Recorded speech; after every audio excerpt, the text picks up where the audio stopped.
Panibagong ganap na naman nga sa babaeng walang kapaguran at malapit ng pakasalan. Ay!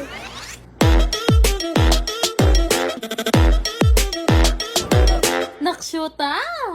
For today's ganap nga, ay nagkaayaan nga kami umalis ni Bebo ng maaga para maghanap nga ng tiyanggian dito sa Japan. Konti lang kasi talaga yung mga panlamig na dala nga namin ni Bebo at feeling ko nga ay kakapusin yun dahil marami pa nga kaming balak puntahan. Nag-search na nga lang ako ng pwede naming puntahan kaya naman mula dito sa Higashi Nagasaki Station ay magbabiyahe nga kami patungong Ikebukuro. Dahil nawala nga ni Bebo yung card niya, ay bibili nga kami ng ticket niya at ito nga ay nagkakahalagang 210 yen or sa atin ay 100 pesos plus. Kung mapapansin nyo nga, ay meron nga kaming dalang maleta dahil sabi ko sa kanya kakailanganin namin to para hindi kami mabigatan sa mga bibit-bitin namin pa uwi. Ang nakalagay nga dito sa station ay 9:45 darating yung tren at saktong-sakto talaga sa oras dumating. Nagbiyahe lang din kami ng 2 stop at after noon ay bumaba na nga kami papunta nga dito sa Ikebukuro. May isang tren pa nga kaming sasakyan pero bago nga ang lahat ay nagtanong muna nga kami kung saan kami pwedeng makabili ng panibagong card. Sobrang convenient at napaka-importante talaga na may card para hindi na nga kami bili ng mga ticket. Nakabili na nga kami ng mga card namin ay hinanap na nga namin kung saang station ulit kami sasakay papunta nga doon sa 2nd Street na pupuntahan namin. Sobrang importante lang talaga na bago tayo sumakay sa tren ay alam natin na tama yung sasakyan natin dahil isang maling tren lang, Diyos ko, makakarating tayo ng Pedro Hill. Bali, ang sandigan at gabay lang talaga namin dito ni Bebo ay Google Map kung saan nga kami magpupunta. Buti na lang talaga kasulukuyang hindi kumikirot ang mga rayuma ni Bebo, kung hindi, Diyos ko po, mabuburo kami sa apartment. Kaya nga sa apartment na tinutuluyan namin ni Bebo ay ito na nga yung pinakamalapit na book off na pwede naming puntahan. Sa sobrang daming ang listahan na pupuntahan namin ni Bebo ay kailangan talaga namin ng malupitang mga OOTD. Kaya naman ang una naming hinanap ni Bebo ay yung mga nakasale dahil yung mga panlamig na to ay balak din naming iwan dito. Loko, len mo naman ni Bebo, bala mo yung Harry Potter.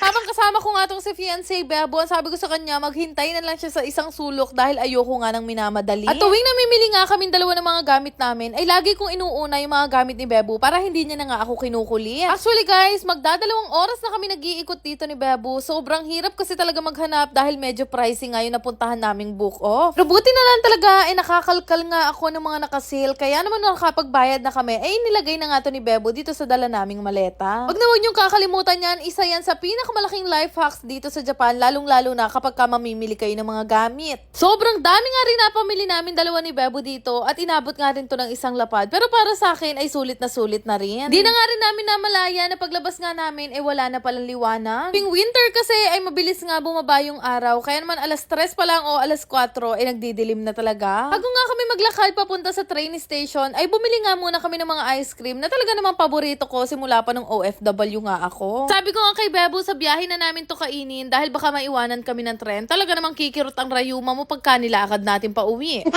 Sabi dito talaga sa Japan, hindi kanila pa iinipin dahil napakabilis lang din dumating ng mga tren. Pasok nga namin, buti na lang talaga ay merong mga available na seats, kaya naman nakapagpahinga nga kami ni Bebo at nakakain din. Sobrang nakakapagod talaga maglibot dito sa Japan dahil puro lakad talaga ang gagawin nyo, kaya importante na walang rayuma yung mga kasama nyo. Pagkatapos nga namin sumakay ng isang tren ay bumaba na nga kami ng mabilisan ni Bebo at hinanap na ulit namin yung isa pang tren na sasakyan namin. Grabe talaga kadisiplinado ng mga Japanese, so naka-isang linya lang talaga sila at hindi nagsisiksikan. Sabi ko nga kung sa Pinas yan, Diyos ko, may nga murder na ako, BTS. Katapos nga na nakakapagod na biyahe at paglalakbay namin ni Bebo ay deserve nga namin ng masarap na ramen. Totoo lang guys, hindi ko na matandaan kung pang ilang ramen na namin to simula nung nagpunta kami dito sa Japan. As of now, tumaba na talaga ako at nag-gain ako ng 4 kilos. Diyos ko, ilang araw pa kami dito.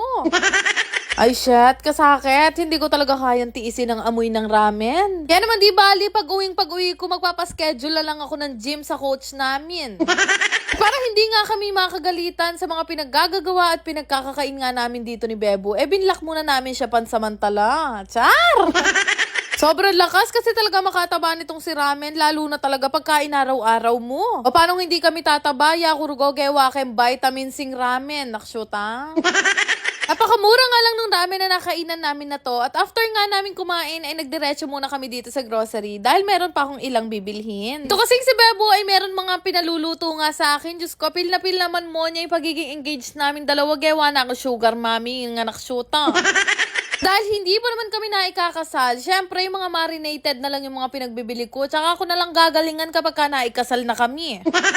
Nainip na nga siya sa akin doon sa baba, kaya naman sinundan na nga niya ako at meron pa pala siyang mga gusto pang ipabili. At as usual, kami na naman na magpapunch at maglalagay sa mga plastic nitong mga pinagbibili namin. Ay, tabalo ka rin tao, Kenny. O talang magtinda. Pakanyan lang, nakashoot ha? Bago nyo i-skip tong video, gusto ko lang ipakita sa inyo itong nilalaro kong Aurora game. Para mag-register, ilagay nyo lang ang inyong mga phone number, gumawa ng sariling password at i-confirm. Ganun lang kadali, meron na nga kayong account dito sa Aurora game at napakadami nyong pwedeng pagpili ang laro dito. Pero syempre, bago ang lahat, kakailanganin nyo muna mag-cash in. Sobrang dali lang naman mag-cash in guys, sundin nyo lang lahat ng instruction nila and after that, pwede na nga kayong maglaro. Madalas kong ang laruin dito, itong Dragon and Tiger na sobrang dali lang din manalo. Bebet ka lang naman dyan kung magkano yung gusto mong i-bet. Tapos meron din silang color game gaya nito. For sure naman, alam niyo na kung ano yung mechanics nito. Kagaya lang din sa perya. Pero dito, syempre, hindi mo nakakailanganin lumabas. Easy play, easy win nga lang dito sa Aurora game. Kaya subukan nyo na ring laruin. Pero paalala lang, ang Aurora game po ay para lamang sa mga matatanda at hindi ko po inire-recommend sa mga bata. Kaya mag-download na kayo gamit ang link na makikita nyo sa comment section. Yan lang naman. Salamat!